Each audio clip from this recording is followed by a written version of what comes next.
Hi everybody, I'm Ryan, and today we're going to talk about tips and tricks for Amulet Titan in Modern. Things you should know whether you're playing or playing against Amulet Titan. So things everybody should know if you're playing Modern. What are you doing? I must protect my precious amulet. Oh, precious.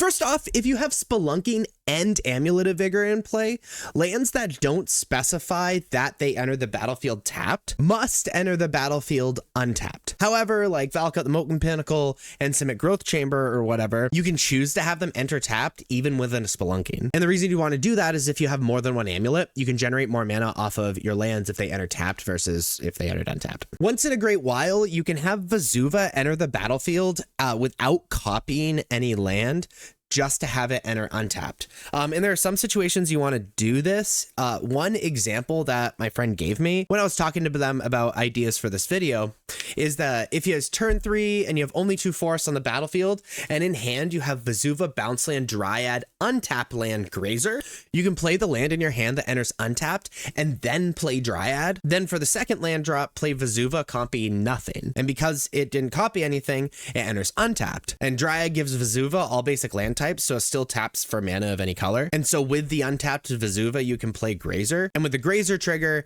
you can play a bounce land and bounce Vesuva back to your hand. In matches with counter magic, you can grab your Summoner's Pact, grabbing the game-winning creature, then play Cavern of Souls to make sure there's no window and actually preventing the resolution of the creature. Because generally a lot of counterspell decks will let you resolve the Summoner's Pact with intention of countering the creature, because if things go poorly for them, the resolved Summoner's Pact means that it messes up your following turn. And when holding information in these matchups is really, really important to manipulate your opponent, because the individual cards in your deck have a hard time closing games. As far as playing against Titan, land hate is insane. So whether it's Boseiju, Blood Moon, Harbinger, whatever.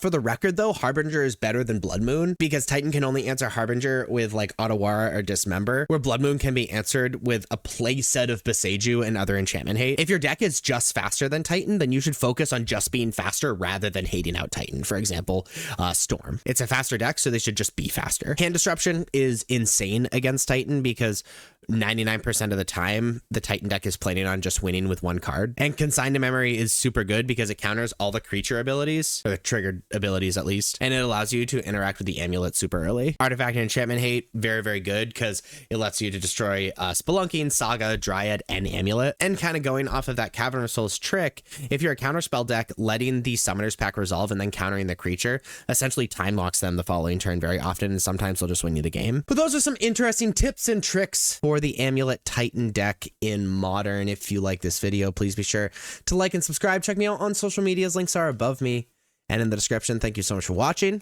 I'll see you next time. Bye-bye.